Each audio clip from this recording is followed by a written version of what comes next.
assistindo nesse momento pela internet e aqueles que posteriormente vão estar vendo esta mensagem com a santa e gloriosa paz do Senhor Jesus. Amém, meus irmãos? Eu sei que já oramos, mas eu queria tomar a liberdade de colocar o meu pensamento diante do Senhor e clamar: Pai, Tu sabes o quanto é pesado, o quanto é desafiador, o quanto é comprometedor estar aqui nessa posição, Senhor. E Tu sabes que eu não tenho condição por mim mesmo de trazer nada que produza fruto no coração e na vida dos irmãos. Mas eu sei que o Senhor pode, na realidade só o Senhor pode. Me esvaziando de mim mesmo, Senhor, eu te peço em nome do Senhor Jesus, que o Teu Espírito venha sobre mim neste momento, transbordando, para falar ao Teu povo aquilo que o Senhor tem para falar nesta manhã. Eu te peço assim e já te agradeço, em nome do Senhor Jesus. Podem se assentar, meus irmãos? Bom, meus irmãos, antes de nós lermos o texto sagrado, eu queria falar algo para os irmãos que tocou o meu coração. E a Escola Bíblica Dominical de hoje só vem a confirmar, porque é maravilhoso. Nós vamos compartilhar sentimentos aqui, neste momento, sentimentos que envolvem a vida de qualquer um de nós, de qualquer ser humano. Mas quando se trata de um cristão, e eu digo um cristão com C maiúsculo, é diferente. Tem que ser diferente. Porque o Senhor nos chamou para isso, para fazer a diferença, para ser luz, brilhar num mundo de trevas. E o primeiro sentimento que eu queria compartilhar com os irmãos é a alegria. Alegria. No livro de Salmos, capítulo 118, versículo 24, diz assim: Este é o dia que fez o Senhor. Regozijemo-nos e alegremo-nos nele. É uma alegria realmente quando chega o domingo, e nós acabamos de testemunhar pela declaração da irmã, a falta que nos faz nós estarmos em comunhão com os irmãos. É tremendo, é tremendo. E por que alegria? Porque Deus é bom demais. Agora, falar que Deus é bom demais é meio redundante, porque Ele é bom demais. O próprio Filho falou isso, né? Bom é Deus, bom é Deus. E eu estava, na realidade, desde que me foi passado esse compromisso, com os sentimentos assim, não muito bons. Ansioso, receoso, temeroso, não sei explicar, mas é um oso desses da vida aí. E por quê? Para falar nesse texto que nós vamos meditar, porque é um texto muito conhecido, e ele já foi pregado aqui por um homem de Deus que eu nem de perto ousaria me comparar àquilo que ele trouxe para nós, e eu tenho certeza que os irmãos vão se lembrar dele. E aí a gente fica com essa dúvida e o Senhor vai trabalhando. Quando é realmente para o Senhor vai trabalhando. E aí no nosso culto de oração de 2 quintas-feiras atrás, nosso amado e querido irmão Reginaldo, orando por salvação, ele citou o título dessa passagem. E eu captei. Para completar, vem um outro homem de Deus e diz que se nós pregarmos João 3,16 o ano inteiro, nós vamos estar fazendo a vontade de Deus, porque vamos estar falando do Evangelho, vamos estar falando do que o Senhor Jesus nos chamou a fazer. E aí pronto, o Senhor fechou, completou e confirmou. E aí então, eu quero convidar os irmãos a ficar de pé e abrirem as suas Bíblias no Evangelho de Jesus Cristo segundo Lucas, capítulo de número 15, versículo 11. Aleluia.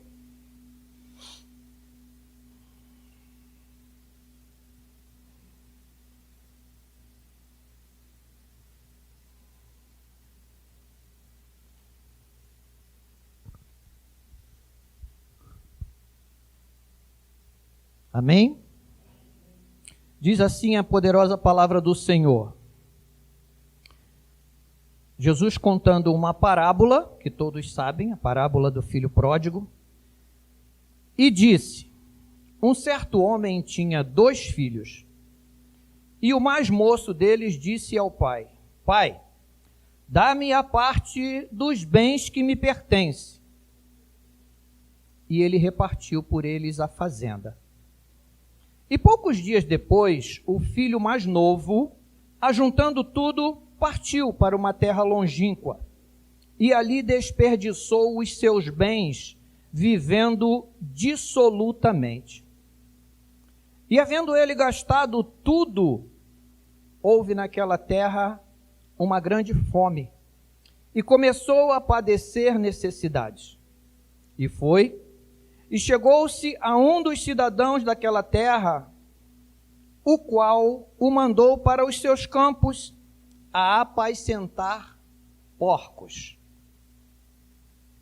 E desejava encher o seu estômago com as bolotas que os porcos comiam. E ninguém lhe dava nada.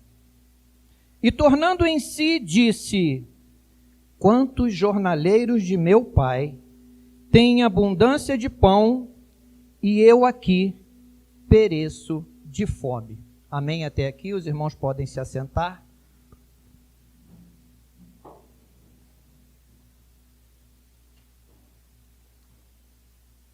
Ainda falando de alegria, nós percebemos que Jesus contou essa parábola para ilustrar a evidente alegria expressada nos céus pelos anjos de Deus por conta do arrependimento de um pecador.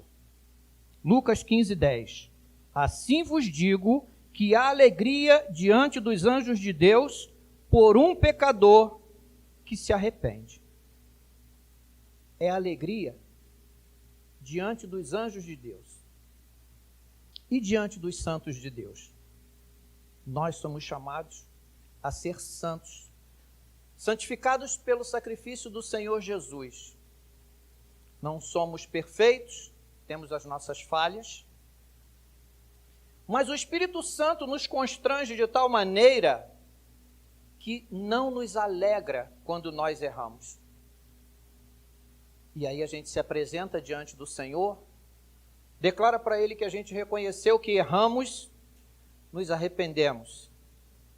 Há alegria no meio dos santos do Senhor quando um de nós, que conhecemos que o outro irmão pecou e ele se arrepende.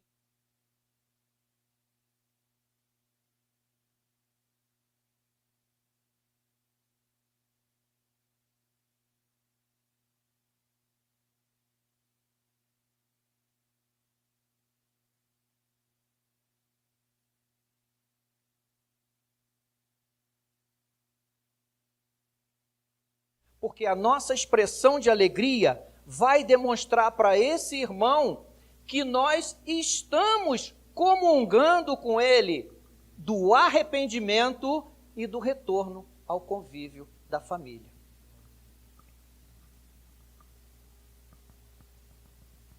A narrativa fala de um lar, uma família.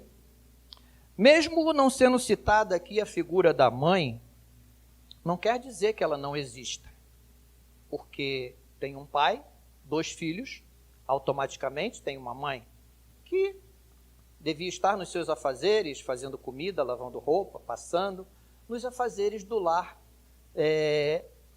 que normalmente é a atribuição mais comum das mulheres, apesar de que hoje em dia, né, muitos homens, né, mas o Senhor sabe todas as coisas. E, como muito bem fala o nosso pastor Cleiton, Muitas das atitudes que tomamos ao longo de nossas vidas são atos decisórios. E sempre movidos por algum tipo de sentimento. Sentimos, esse sentimento vai ficando forte, e movido por esse sentimento, a gente toma uma decisão. Parte de cada um. Parte de cada um. E nós temos aqui um pai que é impactado pela decisão do seu filho mais novo, o caçula.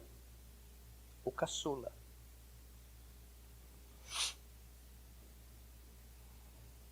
Aquele que por natureza humana recebe mais carinho, mais atenção e goza de uma proximidade com o pai diferenciada dos irmãos mais velhos. Não que os mais velhos não sejam amados. É isso que eles precisam entender. Em determinadas famílias, a condição de filho caçula, ela passa rápido. Na minha, por exemplo, eu fui o caçula durante muito pouco tempo. Depois vieram mais 4 depois de mim. Já há famílias que o caçula é caçula a vida dele inteira, né? E a atenção é para ele. O mais velho, ele sempre vai ser o mais velho.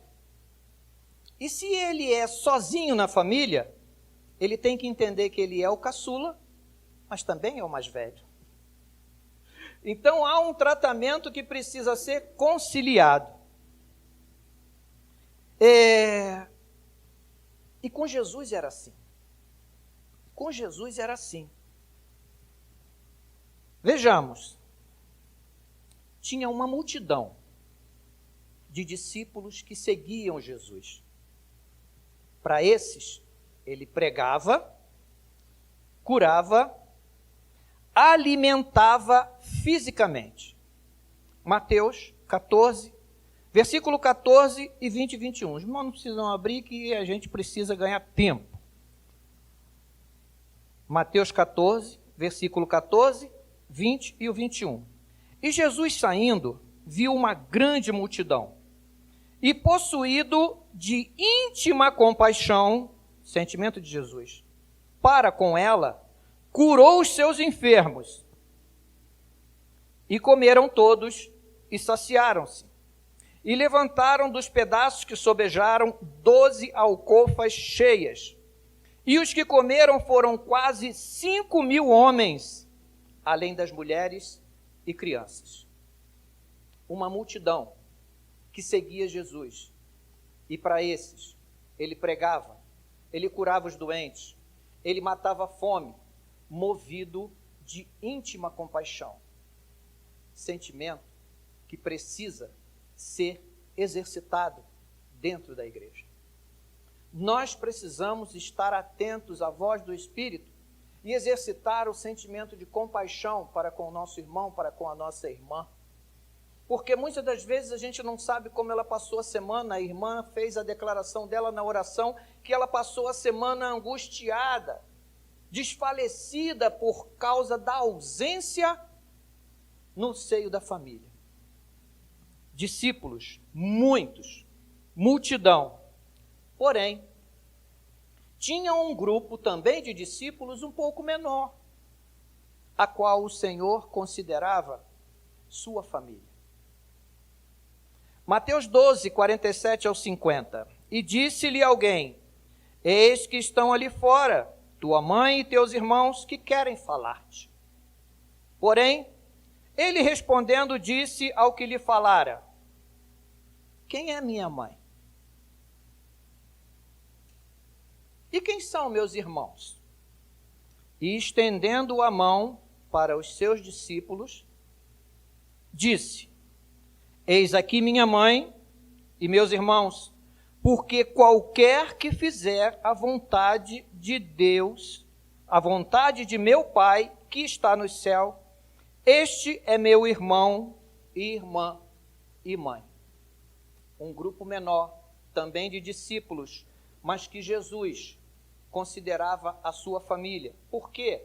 Porque tinha uma proximidade maior, porque tinha um relacionamento um pouco mais chegado, porque tinha sentimentos que envolviam aqueles um pouco maiores do que envolvia a íntima compaixão. Desses ele também tinha íntima compaixão, mas tinham algo mais. Mas não para por aí. Relacionamento de Jesus a gente sabe que não tem fim.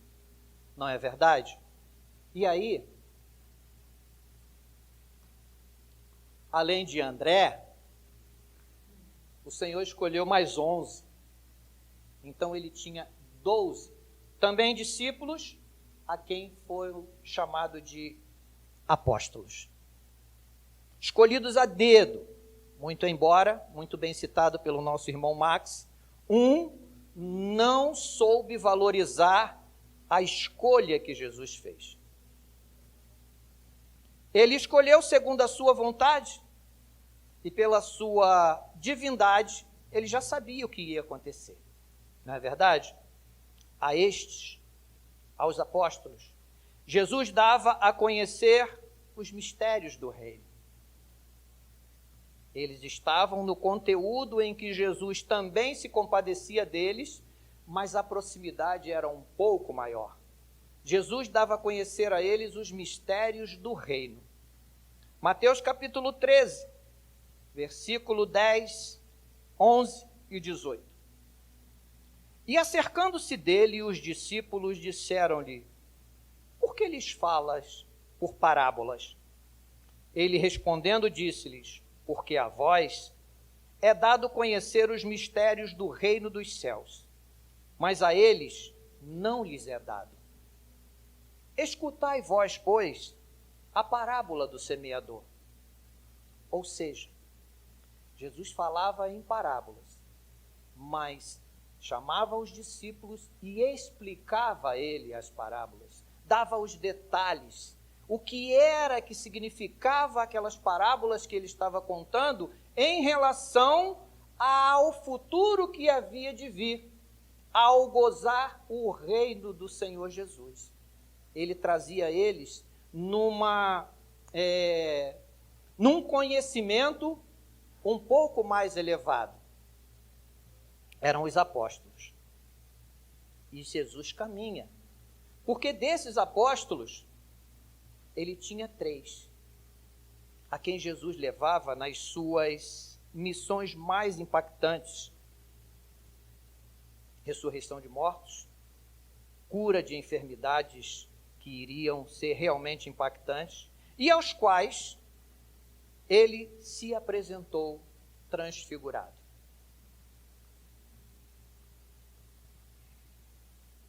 Marcos 9, versículo 2. E 6 dias depois, Jesus tomou consigo a Pedro, Tiago e João, e os levou a sós, em particular, a um alto monte, e transfigurou-se diante deles. Seleção, sentimento, comunhão, proximidade. Jesus tinha essa diferença de relação. Não gostava, não amava os outros de maneira nenhuma. Ele amava todos, tanto os apóstolos quanto aquela multidão de mais de 5.000. Mas tinha uma diferença de relacionamento. Será que nós já percebemos qual é o nível do relacionamento que Jesus quer com cada um de nós? Ele está atentamente, continuamente tratando isso conosco. Ele fala aqui desse lugar da onde eu estou, e eu creio que ele está, pelo Espírito Santo, usando os meus lábios nesse momento para dizer que cada um de vocês, e a mim também, ele está chamando para ter esse nível de relacionamento, aonde ele possa mostrar para nós a sua glória, aparecer para nós de maneira resplandecente, brilhante como nós sabemos que Ele é. Mas saiba que Ele ainda pode querer mais de cada um de nós. Porque Ele foi mais além. Mas tinha um, o caçula, João, de quem a Escritura diz que Jesus amava e se deitava no seu seio. Pesquisando, eu descobri que João tinha por volta de 24 a 25 anos, precisamente, mais ou menos. João 13, 23 ao 25, diz assim a palavra: Ora, um de seus discípulos, aquele a quem Jesus amava, estava reclinado no seio de Jesus. Então, Simão Pedro fez sinal a este para que perguntasse quem era aquele de quem falava. E inclinando-se ele sobre o peito de Jesus, disse-lhe: Senhor, quem é? Pedro estava ali, de frente para Jesus. Ele não podia ter perguntado?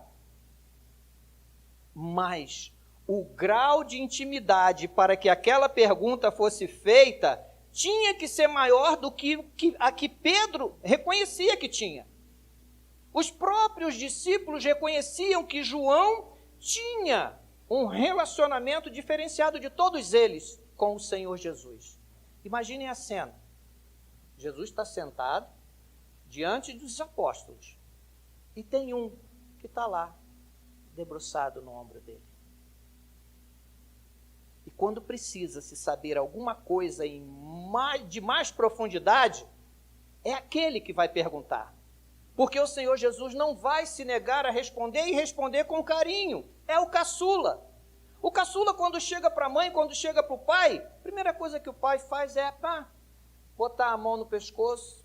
Eu tenho uma caçula e ela sabe o quanto me toca. Ela sabe o quanto mexe comigo, a condição que ela se encontra nesse momento.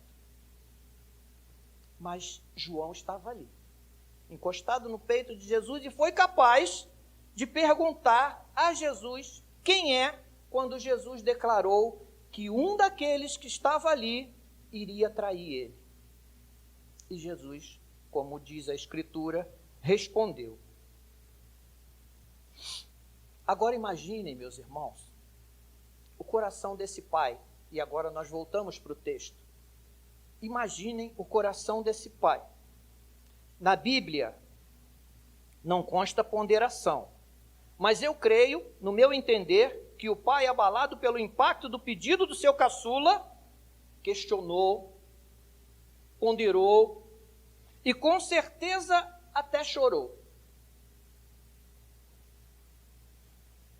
Nesse momento, nós podemos observar mais alguns sentimentos daquele pai. Coração apertado, tristeza, angústia e já saudade. A determinação que ele viu na decisão do filho já tocou o coração dele, fazendo com que a vida dele já começasse a mudar de rumo. Os sentimentos fossem assim, tirando ele, do sentido. Nós entendemos que, embora sendo mais novo, ele já tinha sua maioridade completada para tomar uma decisão dessa. Criança, adolescente, jovem. O jovem vai aí, hoje em dia, até os seus 30, por aí. Bateu nos 18, o jovem já se sente normalmente e acha que ele pode caminhar com as suas próprias pernas. E aí começa a tomar as suas decisões. Porque normalmente, sendo uma pessoa que tenha assim uma certa facilidade, consegue um emprego e aí, estou trabalhando, então agora é minha liberdade. Todos nós aqui lembramos da nossa época antiga, né? Começamos a trabalhar cedo, com 14 anos, chegava final do mês, recebia o salário. Toma, pai. E se o pai quisesse, dava um trocadinho para você comprar uma bala, comprar um pirulito, comprar uma bola de gude. Não é verdade? Que hoje em dia, infelizmente, as nossas crianças não se deliciam com isso. Aqui percebemos claramente um outro sentimento muito forte e doloroso, sentido em muitos momentos pelo próprio Senhor Jesus. Ingratidão.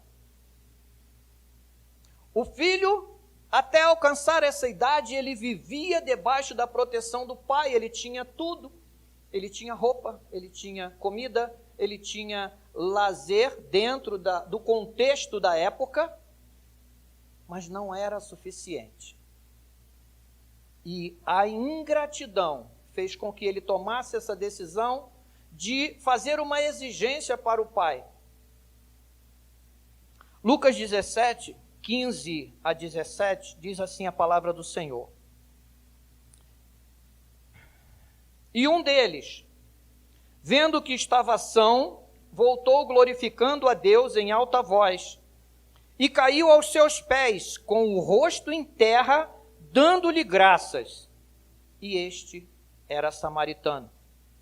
E respondendo Jesus disse, não foram 10 os limpos? E onde estão os 9? Eu creio que naquele momento, mesmo sendo Deus, Jesus sentiu a ingratidão daqueles que foram limpos de uma doença que os condenava naquela época.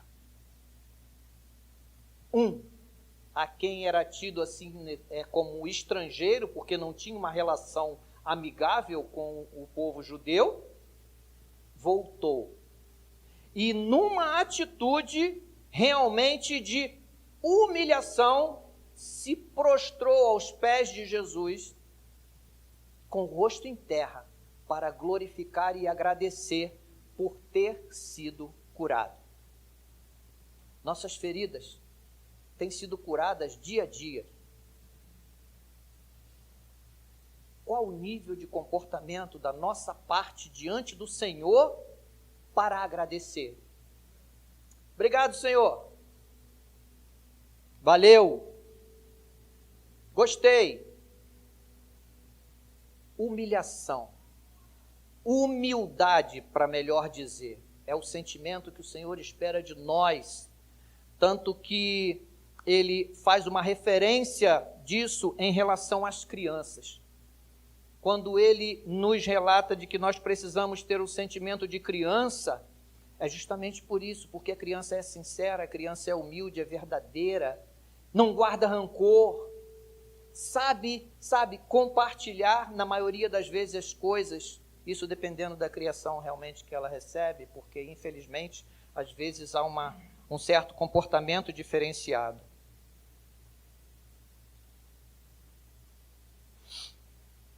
E onde estão os 9? Que nós não estejamos fazendo parte desses 9. Entregue a herança, o filho partiu. Nós não conseguimos medir de versículo a versículo o tempo que passou.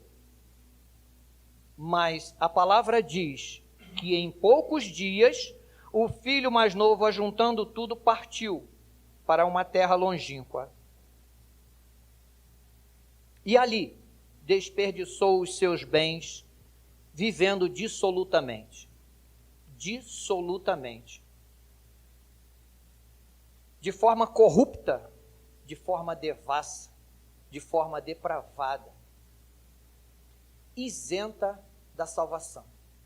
A partir do momento em que ele deixa a casa do pai e, achando que é senhor de si, vai desperdiçando tudo aquilo que o pai com certeza, com dificuldade conquistou e compartilhava com eles, porque eles tinham direito a tudo, tanto ele quanto o mais velho, ele foi desperdiçar, viver dissolutamente, viver uma vida afastada da casa do Pai. É o perigo. É onde nós precisamos estar atentos para não cairmos nesta tentação de que, em tendo maioridade, achando que já sabemos tudo, vamos ganhar o mundo. O mundo não se ganha com facilidade. O mundo se ganha com testemunho, sentimento de amor, de compreensão, de suportar a dificuldade do outro. Aquele que hoje está lá no chão, amanhã pode estar aqui ao nosso lado para a honra e glória do nome do Senhor Jesus.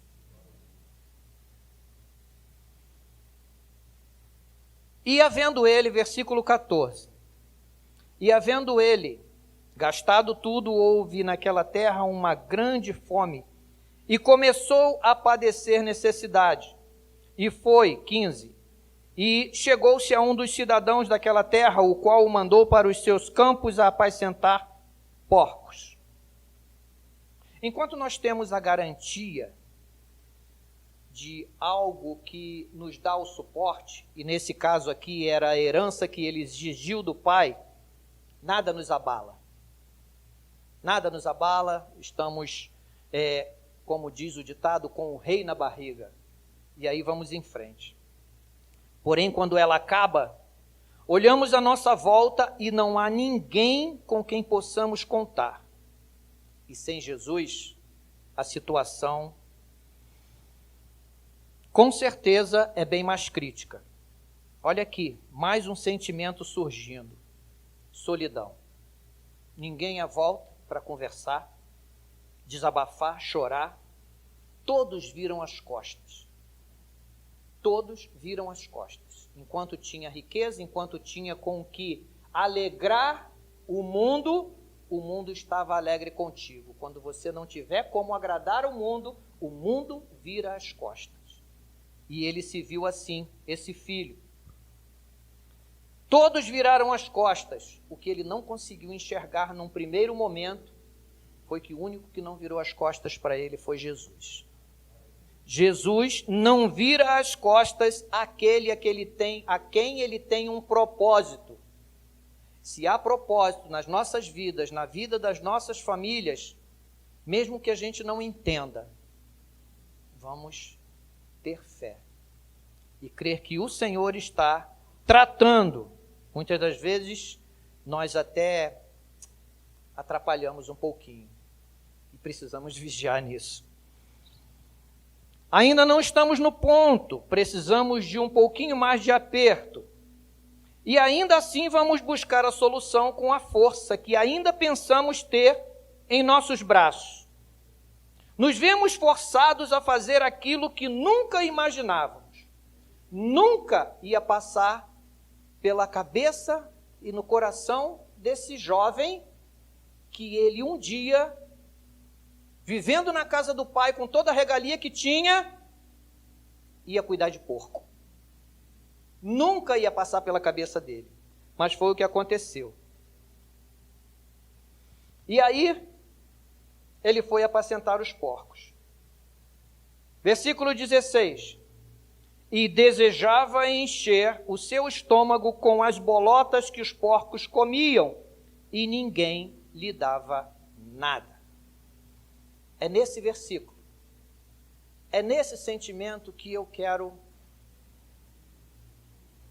estacionar.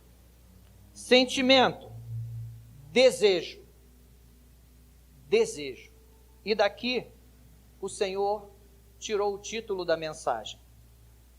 Desprezo o banquete e desejo as bolotas.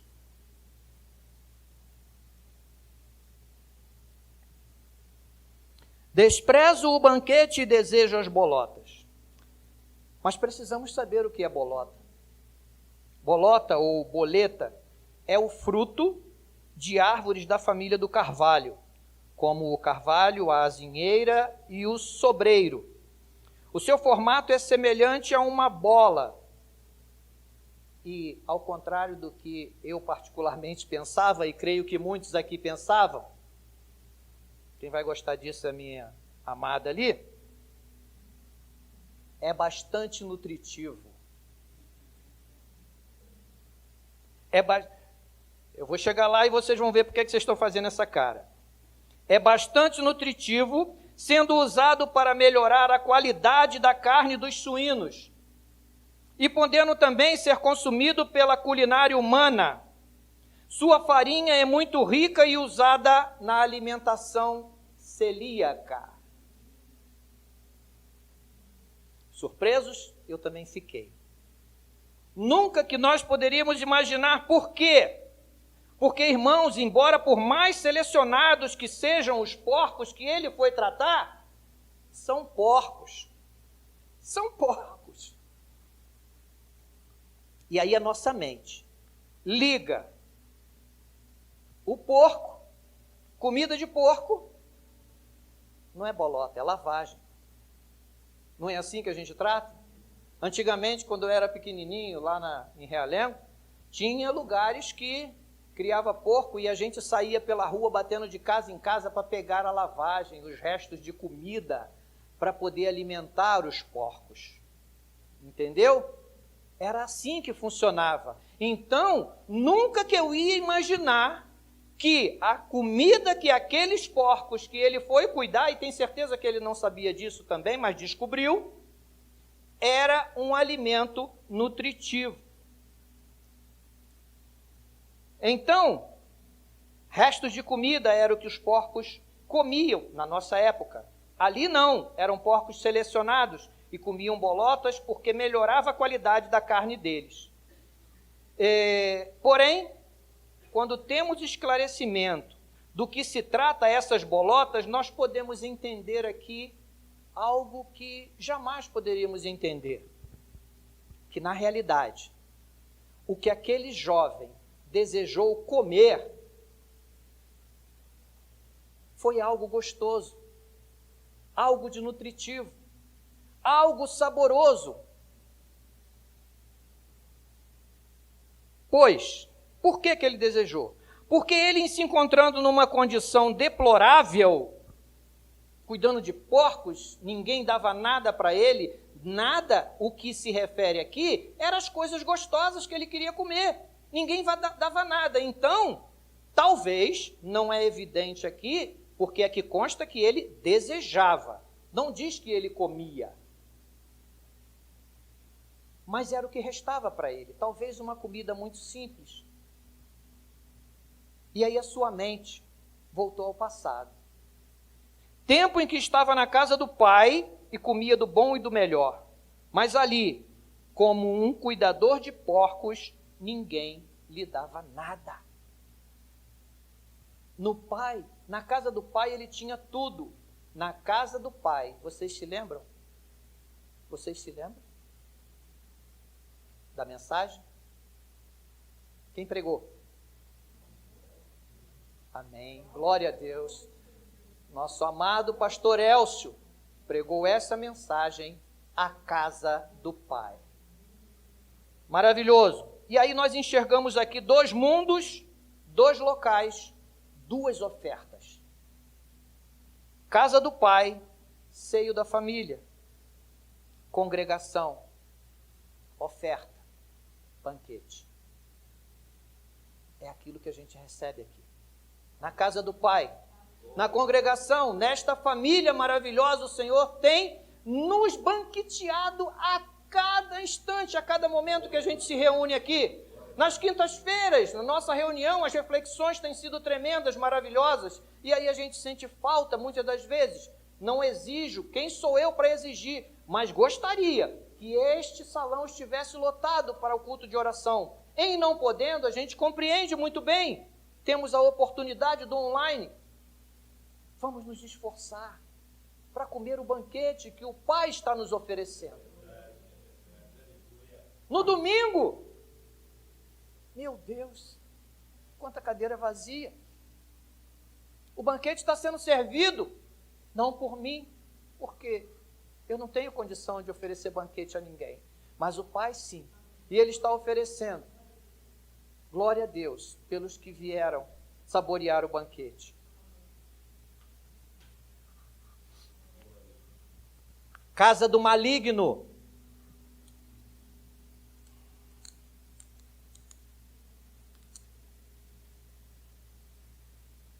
O mundo. Mais companhias. Oferta, lavagem. É o que o mundo tem para nos oferecer. Lavagem, lavagem, lavagem. Glória a Deus. Só que o maligno, usando da sua sutileza e do que lhe é peculiar, a mentira, ele oferece a lavagem numa bandeja de prata. Brilhando, tanto que chega a ofuscar os olhos e cegam. A palavra do Senhor diz que o príncipe deste século cegou o entendimento dos incrédulos para que eles não creiam a verdade. Mas o que ela traz é lavagem. É lavagem. Provérbios 14, 12. Há caminho que ao homem parece direito, mas o fim dele são os caminhos da morte.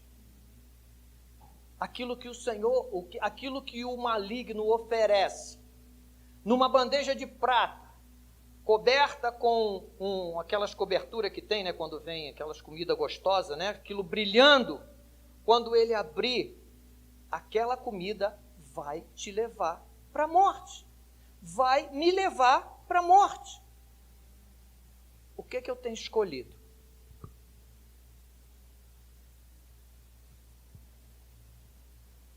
O Pai, na sua humildade, com o coração cheio de amor e braços abertos, pode até oferecer como entrada dores, sofrimentos, lutas, choros, mas o prato principal é banquete.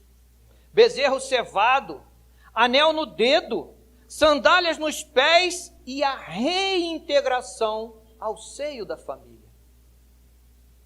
Salmos 130, versículo 5. Porque a sua ira dura só um momento, no seu favor está a vida. O choro pode durar uma noite, mas a alegria vem pela manhã. Nós podemos estar angustiados, podemos estar desfalecidos por causa do trabalho que nos consome. O trabalho é abençoado. Creia que no seu coração você já está servindo ao Senhor. Faça a diferença no seu trabalho. O choro pode durar uma noite. A alegria vem pela manhã, quando o dia é claro, quando o Senhor nos chama justamente a viver aquilo que Ele tem nos ensinado.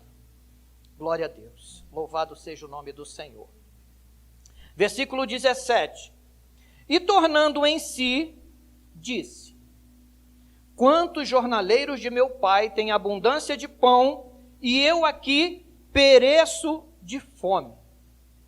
Com este texto, nós vemos claramente que ao tomar a decisão de sair da casa do pai, o filho estava fora de si.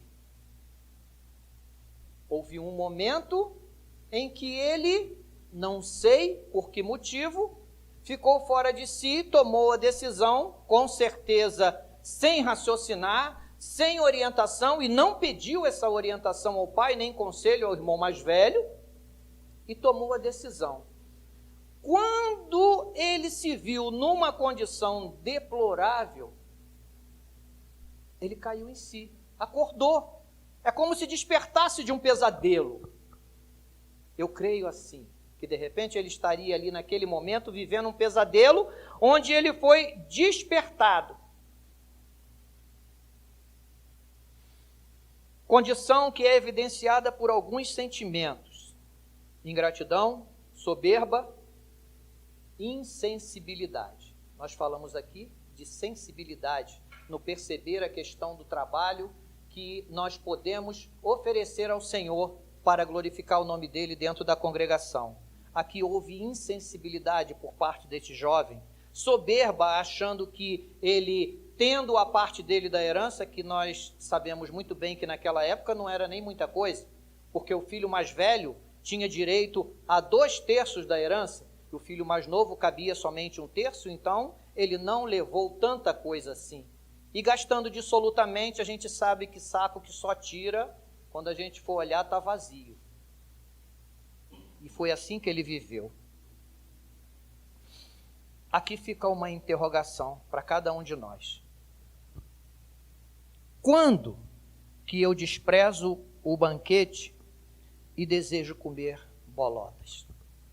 Não vou nem falar lavagem. Com certeza, se nós fôssemos desfolhar de Gênesis e Apocalipse, não teríamos tempo suficiente, embora quando nós estamos na presença do Senhor congregando, eu já declarei aqui e é o meu pensamento.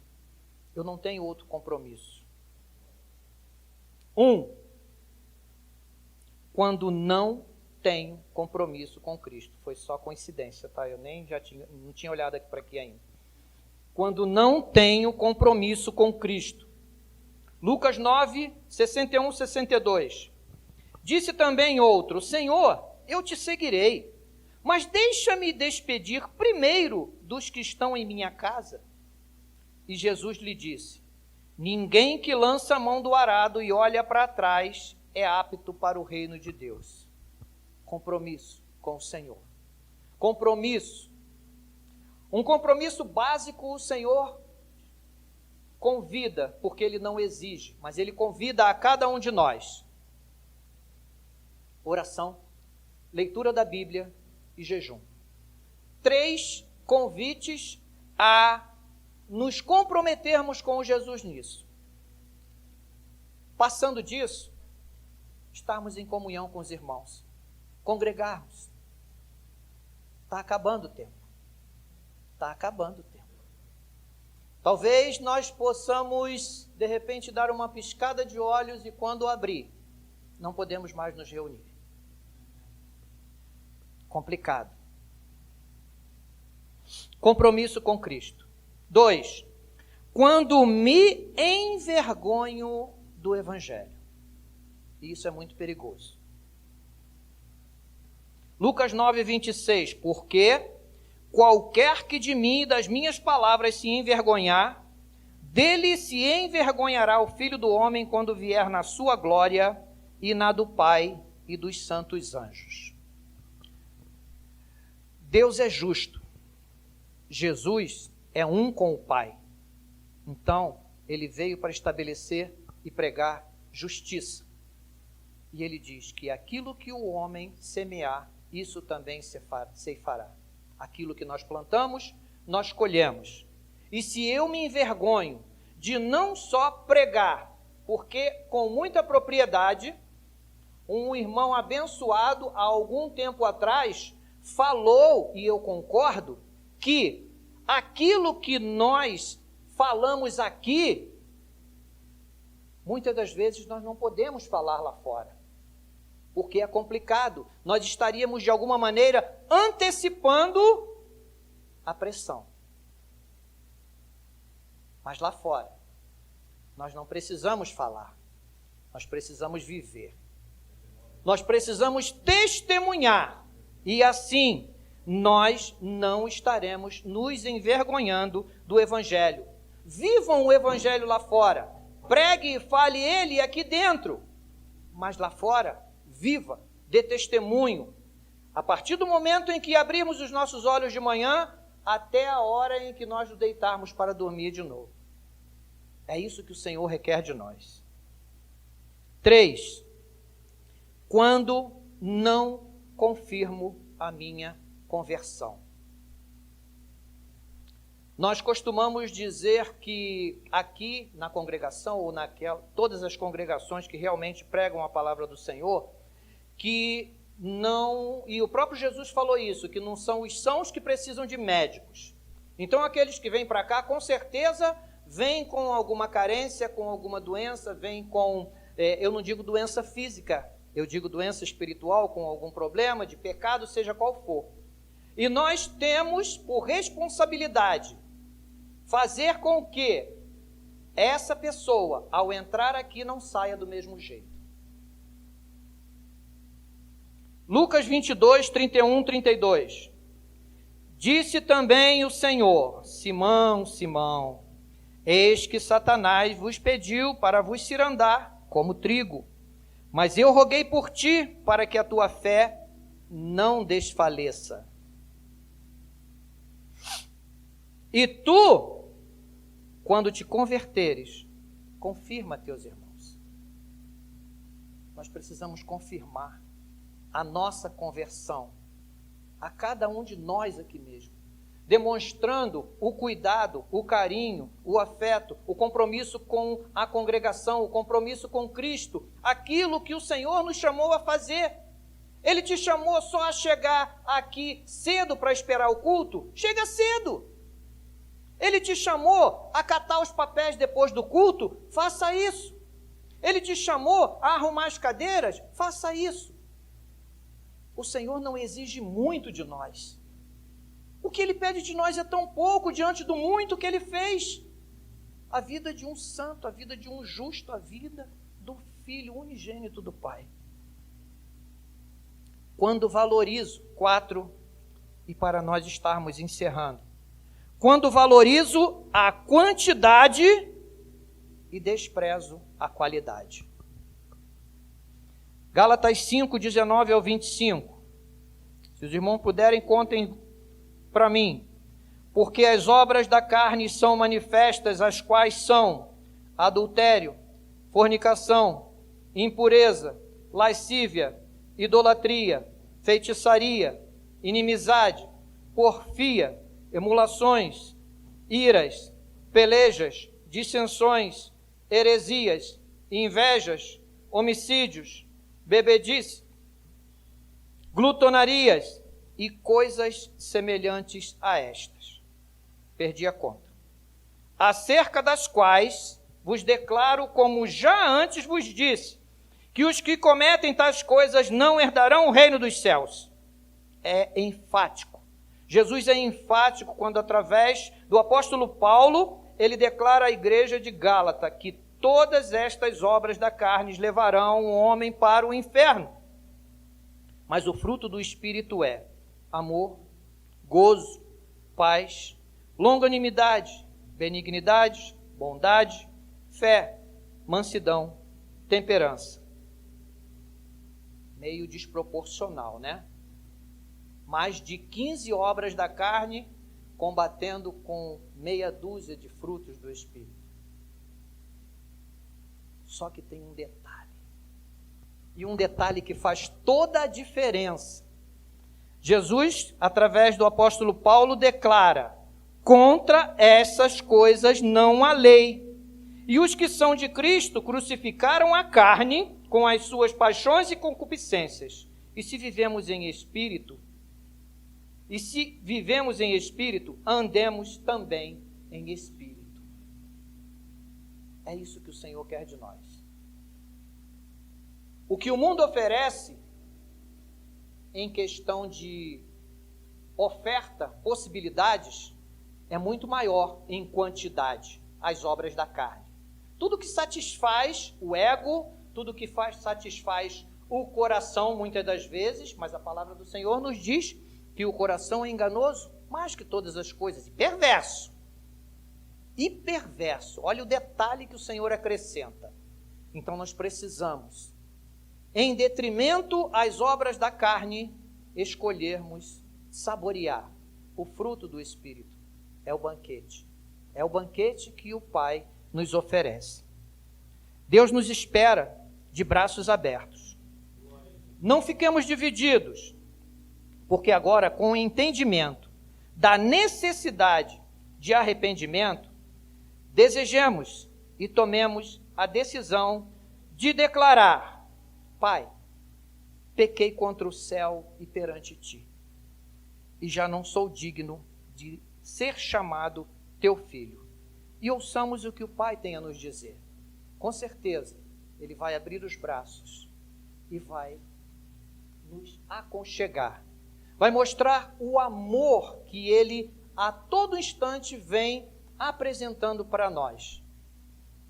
E o que Ele espera é que nós o amemos da mesma maneira. Mas como é que eu vou amar a Jesus? Ele disse. Vocês mesmos falaram. Vocês cantaram. Embora o que nós cantamos, na realidade, foi a voz de Jesus falando para nós. Aquele que tem os meus mandamentos e os guarda, esse é o que me ama. E aquele que me ama vai ser amado por meu Pai. E eu virei e me manifestarei a Ele. Jesus se manifestou em glória a poucos. E Ele quer se manifestar a nós. Fiquemos de pé.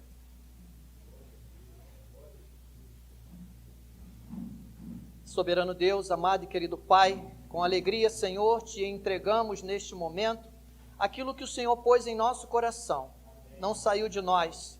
Não temos capacidade, Senhor, particularmente este teu servo, para transmitir tudo o que foi falado nesta manhã.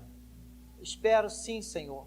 Espero com carinho, com amor, com desejo no coração que venha a tua palavra a produzir frutos e frutos de arrependimento, de dedicação, de amor, de compromisso com o Senhor, não só nos corações dos irmãos, mas principalmente no meu. É o que te peço e já te agradeço, em nome do Senhor Jesus. Amém.